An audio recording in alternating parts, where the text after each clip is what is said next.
Esta mesa está prometedora. Le doy la bienvenida al maestro Ricardo Peralta Saucedo, ex subsecretario de Gobernación y académico de la Facultad de Derecho de la UNAM. Gracias por estar con nosotros. Bienvenido. Tienes apagado tu micro, enciéndelo porfa, y le doy la bienvenida a Salvador Camarena. Joely. Ahora sí ya te escuchamos. Salvador Camarena, periodista y columnista del Financiero, gracias por estar con nosotros. Bienvenido. Muy buenas noches. Oigan, pues comenzamos con las fisuras que se dan en los diferentes partidos. En menos de 48 horas, 3 por lo menos importantes en los bloques partidistas. Primero, las denuncias de San Juana Martínez sobre presuntos desvíos o moches a las campañas de Claudia Sheinbaum, publicado por La Jornada. Ricardo, ¿fuego amigo? ¿Tiene que presentar pruebas? ¿O en qué situación pone a Claudia Sheinbaum, por supuesto, para empezar? Bueno, yo considero que la opinión de San Juana Martínez carece de toda calidad moral. El hecho de que no haya podido cumplir con la dirección de la agencia noticiosa más importante del país, del gobierno, que además tiene una historia larga institucional, y que desde que llegó San Juana Martínez al gobierno, me consta incluso en mi gestión como subsecretario de Gobernación, fue un asunto que eventualmente atendí también, y hubo una cerrazón de su parte para entablar conversaciones con aquellos que tenían el derecho, sin duda, de discernir respecto a su dirección. Yo creo que San Juana Martínez está equivocándose, confundiendo una condición de ausencia absoluta de manejo de una condición laboral con lo que hoy está ocurriendo desde el punto de vista institucional también, que es el derecho de la ex jefa de gobierno de la Ciudad de México para aspirar a la presidencia de México después de un proceso democrático del partido, pero también está en su derecho San Juana Martínez de expresar lo que considere prudente. Sin embargo, ahora lo expreso como abogado, tiene la obligación, en principio, por ser comunicadora. Ella tiene como carrera el periodismo, y en esa virtud y con ese rigor que tendría que acompañar una acusación de esa naturaleza, tendría que acreditar su dicho, tendría que presentar las pruebas. Hasta este momento no hay una sola probanza de esa supuesta petición de recursos y esa emisión de esos recursos hacia alguna candidata o candidato, y yo creo que es una acusación grave donde desafortunadamente no se tiene la probanza, donde se ensucia una vez más este proceso laboral en contra de los propios trabajadores, donde la agencia noticiosa pues ya desapareció de facto a través de su extinción, y eso pues carece desde mi punto de vista no solamente de una verdad histórica que tuviera que tener un antecedente jurisdiccional, y me refiero a una denuncia, y esa denuncia acompañada de probanza si fuese el caso, pero si no es así, pues yo creo que se queda dentro de la politiquería, se queda dentro de una condición donde los trabajadores hoy no reciben esa liquidación después de la extinción de la empresa, y donde ella lo único que ha demostrado en los últimos 5 años es una ausencia absoluta de pericia en el servicio público, y por supuesto no solamente una ausencia de pericia, una ausencia absoluta de oficio político, que es el que debió haber ocupado precisamente para resolver esta condición. Claro, retomo lo que bien dices, que son acusaciones gravísimas que tiene que probar, pero la oposición asegura que a partir de esto pues se puede hablar de una elección de Estado. Aprovecho para darle la bienvenida con mucho gusto a Eduardo Ruiz Gili, periodista como siempre. Gracias por estar con nosotros. Salvador, ¿hay espacio para estas dudas sobre si hay o no una operación de Estado, una elección de Estado en desarrollo? Bueno, déjame decir, Joely, gracias por la invitación, que uno de los fracasos, por desgracia, no puedo decir que de los más grandes porque hay otros más graves, pero no menor, de este gobierno es el caso de Notimex. Desapareció un esfuerzo de décadas de la población y del Estado mexicano por contar con una agencia de Estado que le ayudara a la ciudadanía a tener información de calidad. Se avanzó muchísimo y en este gobierno se clausuró esa alternativa para la sociedad mexicana. Es terrible, es un antecedente nefasto, y claro, de ahí viene esta luego polémica que ha surgido en los últimos días, una denuncia en el periódico La Jornada, al cual no se le puede acusar de ser antagonista del presidente López Obrador, de supuestos moches de cantidades que se estarían entregando de manera ilegal, presuntamente. Coincido que las aseveraciones tendrán que ser probadas en otra instancia, pero es una denuncia grave, delicada y hasta sorpresiva justo al arranque de este año. Esa denuncia de que habría fondos millonarios, en este caso que es muy concreto, para la campaña de la precandidata y eventualmente candidata Claudia Sheinbaum, apuntalan los temores de gente que ha venido denunciando que se prepara una elección de Estado. Y las elecciones de Estado se usan precisamente aprovechándose, abusando de los recursos que de otra manera no podrían tener alcance, no deberían tener ni cabida, porque la ley tiene establecidos topes muy claros sobre lo que pueden o no pueden gastar las y los candidatos en cada proceso. Entonces, si aquí ya se habla cantidades redondas de alrededor de 50 millones de pesos, solamente de este caso, que le caerían a una campaña oficialista, imaginemos si no hay espacio para una duda legítima de estar frente a la posibilidad de una elección de Estado, si solo en este pequeño caso, en esta pequeña denuncia ya se habla de ese volumen que pondría la competencia de una manera dramáticamente desnivelada frente a la oposición. Vamos contigo, Lalo, ¿coincides? Sí, coincido, y no me sorprendería que sí ocurra. Yo hablé con un empresario que ya me dijo que le pasaron la charola, precisamente para la campaña de Morena, y le dije, ¿qué vas a hacer? Me dijo, pues voy a pedir por todos lados, pero yo no voy a dar un quinto. Así de fácil. A ver, el problema de México es que siempre ha habido dinero oculto en las campañas. San Juana, pues sí, deberá probar, como lo acaba de decir Ricardo. San Juana no iba a resolver el problema, porque no hay que olvidar que el mismo presidente López Obrador dijo que para qué queríamos Notimex, si ya estaba en la mañanera. El presidente es el que sentenció de muerte a esta agencia noticiosa, y a San Juana le mandaron a la guerra sin fusil. Es la triste realidad. ¿Que hay dinero? No lo dudo. Es la constante de la política, no solamente en México, en todo el mundo. Las campañas hoy cuestan mucho dinero, el acarreo, las chamarritas, los gorritas, todo. Convencer a la gente a votar o no votar por un determinado partido. Es México. O sea, ¿de qué nos sorprendemos? Bueno, voy contigo, Ricardo. ¿De qué nos sorprendemos? Pero sobre todo porque si hacemos un poquito de memoria, el propio Marcelo Ebrard había hablado de recursos públicos de la Secretaría del Bienestar para la campaña de Claudia Sheinbaum en la interna de Morena. ¿Qué tendría que hacer en este momento, en todo caso, Morena, las instituciones electorales que tienen que dar el ancho sobre esta certeza para borrar cualquier duda sobre si habrá o no habrá una elección de Estado? Al inicio del sexenio se acumularon al catálogo de delitos de prisión preventiva oficiosa una serie de delitos que no existían en el sexenio pasado y que no existían en el 2008 cuando se implementó el sistema de justicia penal oral y adversarial. Dentro de ellos están precisamente los delitos electorales. Hoy los delitos electorales se castigan con prisión. No es una sanción, no es una multa administrativa, y la Fiscalía, que tiene hoy la enorme responsabilidad en la elección más importante de la historia de México, que es la que va a suceder el 2 de junio del 2024, y la que tendría que verificar que en todo lo que se haga desde que inició la jornada electoral, tendría que tener un papel preponderante desde ya, de manera oficiosa, para investigar no solamente cualquier acto delictivo de Morena, del PAN, del PRI, de cualquier actor que esté participando en la jornada electoral, y que ellos, una vez que tengan esas probanzas, porque además dentro del propio sistema la autoridad es la que tiene que probar que hay alguna responsabilidad penal, y que evidentemente con lo que se ha escuchado y lo que se ha visto, si no hay los elementos para que la propia Fiscalía General de la República, a través de la Fiscalía de Investigación de Delitos Electorales,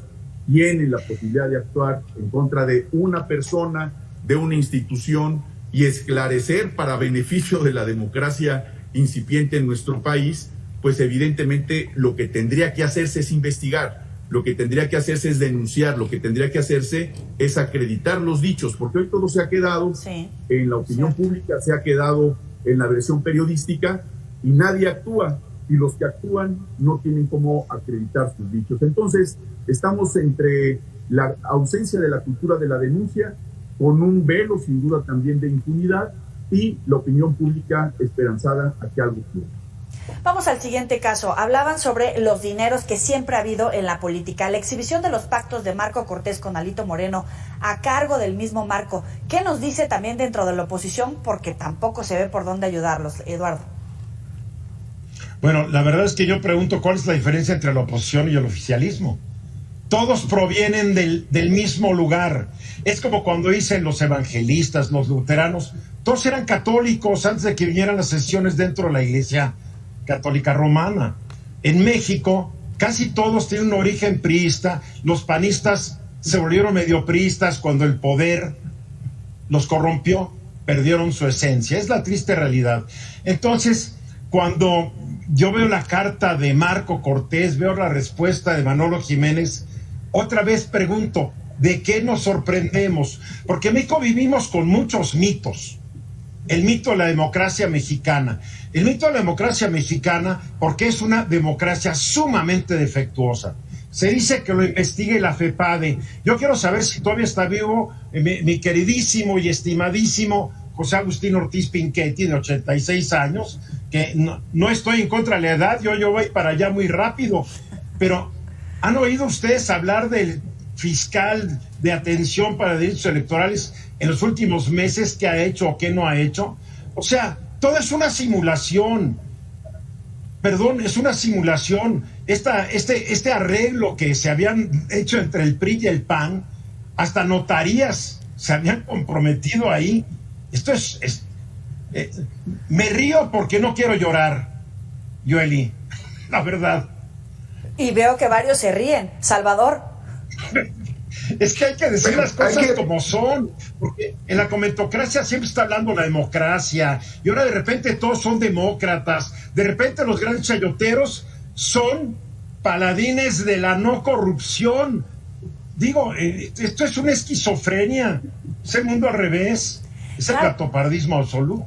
Perdón, claro, Salvador, que te interrumpí. Pero entonces, ¿cuál es la opción del cambio? ¿Por qué se va a votar? Porque lo que se exhibe, y que lo hace el mismo, el propio Marco, pues es vergonzoso. Adelante, Salvador. Yo, antes que nada, creo que la carta revela que una vez más Alito Alejandro Moreno, el líder nacional del PRI, chamaqueó a Marco Cortés. Una vez más se ve el colmillo del tricolor frente a un señor que no entiende cada vez que le pasan por encima y vuelve a intentar hacer negocios, a obtener notarías para empezar, en un proceso donde le firman lo que sea y ya luego cuando ganan a ver qué le cumplen. Eso por un lado. Pero no creo que podamos todavía rendirnos a la aspiración que sí tiene la sociedad mexicana de largo tiempo atrás y que sigue manteniendo. Lo más grave de las denuncias que se publicaron en la jornada es que precisamente en el 2018 el gobierno que se instaló en Palacio Nacional traía una promesa fundamental y venía de un hartazgo en tiempos de Enrique Peña Nieto, que las cosas iban a cambiar, que la corrupción se iba a terminar como cultura, que se iba a instalar una nueva forma de gobernar.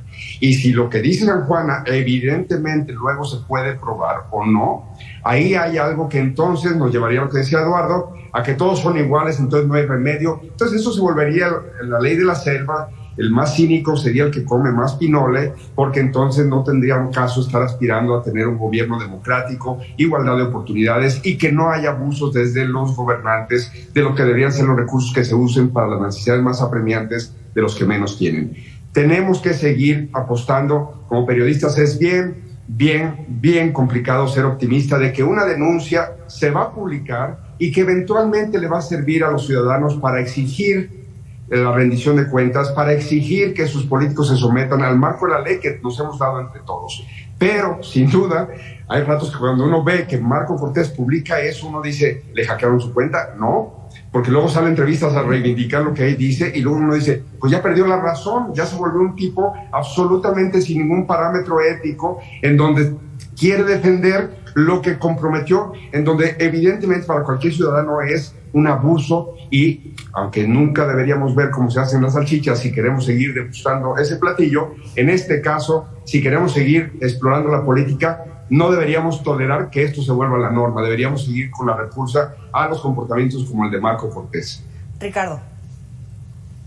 Pues yo estoy en la expectativa de encontrar el documento que acordó entonces, porque esta es la práctica que estamos viendo ahora, el documento que acordó Genaro García Luna con el Chapo Guzmán, porque si esta es la práctica y aquí le ganaron las vísceras a Marco Cortés y lo hizo público a través de la cuenta X, pues seguramente todos esos acuerdos que sabemos ocurrieron, que desafortunadamente se acreditan en otro país, como es el caso de Genaro García Luna, pero que habla de esa enorme complicidad de acuerdos económicos, de corrupción, de delincuencia, acuerdos políticos que tienen que ver también con lo que han hecho los panistas en este país, pues no dudaría que esos acuerdos también están en una hoja sin membrete, pero con firma de puño y letra de los que lo firmaron, porque dice muy bien Salvador, 6 notarías.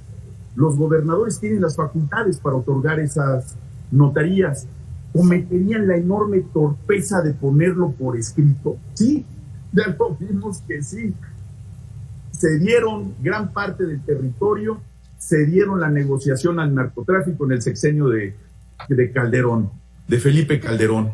¿De qué nos sorprendería encontrarnos en el camino si es lo más putrefacto del PRI, es lo más putrefacto del PAN, que son los hijos putativos de esa herencia que dejó Fox, de esa herencia que dejó Felipe Calderón? No me sorprende la condición que estamos encontrando en las redes sociales, y esto está empezando. Así que seguramente vamos a encontrar sorpresas de esta naturaleza, las vísceras cruzadas, y es algo que iba a ocurrir. El PRI y el PAN, desafortunadamente para ellos, es una condición que se esperaba, y afortunadamente para Morena y el movimiento de la Cuarta Transformación, pues es miel sobre hojuelas, porque si necesitaban probanzas más allá de lo legal, con lo moral es suficiente para acreditar que estos acuerdos políticos que tienen como resultado el otorgamiento de instituciones públicas, de presupuestos públicos que le corresponden a servidores públicos de Coahuila, son la cuota de un acuerdo político que significa dinero. Bueno, pero hoy por hoy, tanto con el escándalo dentro de la campaña de Claudia Sheinbaum como en la campaña de la coalición de la oposición, realmente cómo queda Claudia Sheinbaum, cómo queda Xóchitl Gálvez, y después del peculiar destape de Jorge Álvarez Maínez de Movimiento Ciudadano y el deslinde que hace Enrique Alfaro, cómo queda también Álvarez Maínez, cómo queda uno realmente a 4 meses y poquito más de la elección. Comienzo contigo, Salvador. Bueno, Jorge Álvarez Maínez tiene una gran oportunidad. Nadie lo conoce. Entonces puede empezar su historia en primera persona y decir, ya llegué y vengo a proponer eso.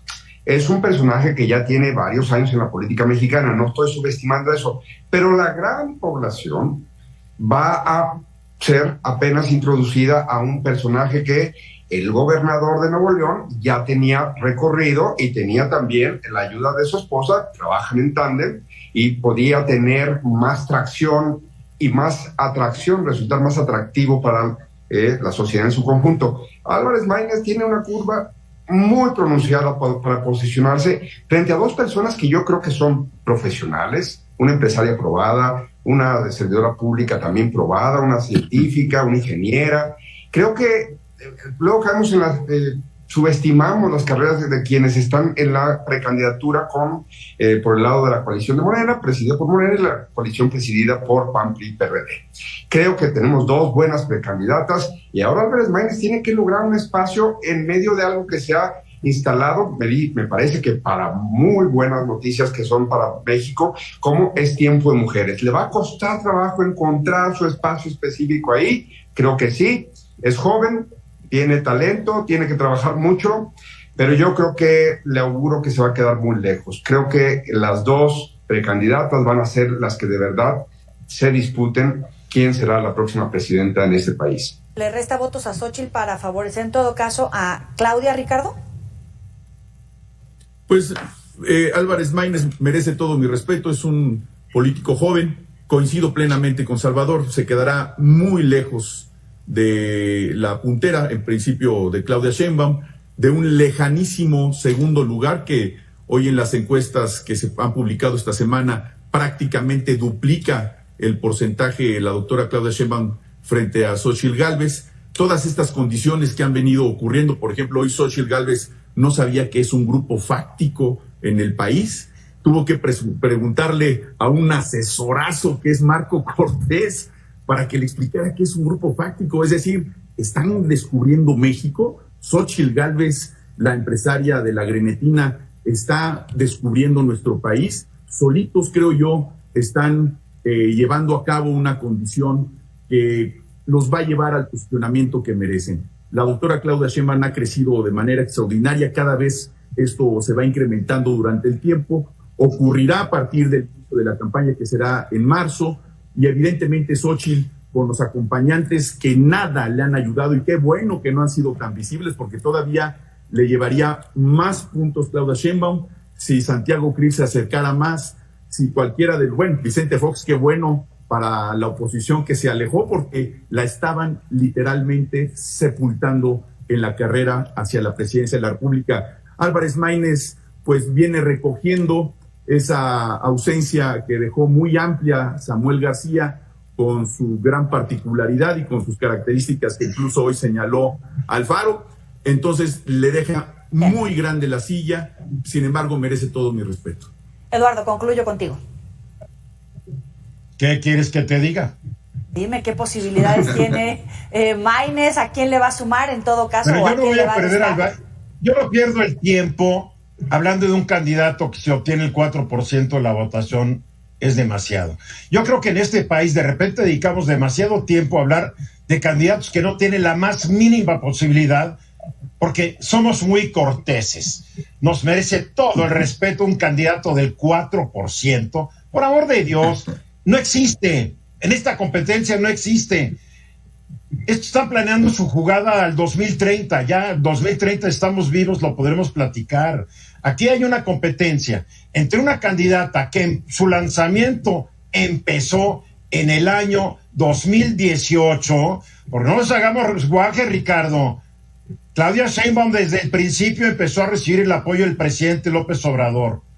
Yo no sé cuántas conferencias de prensa fue a dar el presidente López Obrador en palacios de gobierno o en la Secretaría de Relaciones Exteriores. No, las fue a dar en su exoficina, porque apuntaló y apoyó y abrazó a Claudia Sheinbaum casi desde el principio. Por eso tiene esta ventaja Claudia Sheinbaum.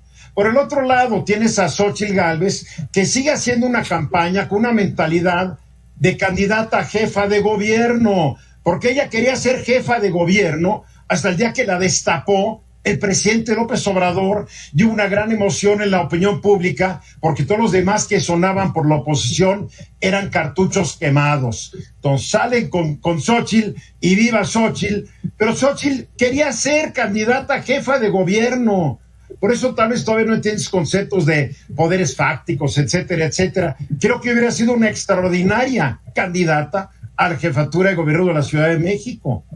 Y tal vez las encuestas estarían invertidas. Estaría Claudia muy arriba de la candidata de Morena, de Clarita Brugada. Pero lo que está ocurriendo es lo que está ocurriendo. Yo me pregunto, ¿por qué no fue Dante Delgado el que destapó a Jorge? ¿Por qué en una mesa de cerveza, cervecera, Samuel y su esposa, feliz en la vida, Jorge y la esposa de Samuel con sus tenis anaranjados, que la verdad son bastante feos, ahí destapando? Los rumores que ahí me llegaron es que le dieron madruguete a Dante Delgado. Se cansaron de esperar sus indecisiones, y Samuel, sintiéndose ya el nuevo rey sin corona del MC, se lanzó. ¿Por qué? Porque esto no se lo preguntaron ni a Dante, y Dante hoy tuvo que salir y poner su carota, mientras que el gobernador de Jalisco dijo, yo con estos no voy. Okay. O sea, todos los partidos están en crisis, esto es muy invertido. A los que nos dedicamos a esto es fenomenal. Es Eduardo Ruiz Gili, Ricardo Peralta, Salvador Camarena. Gracias a los tres por estar con nosotros, y gracias también a la audiencia que nos acompaña. Buenas noches, vámonos a la pausa.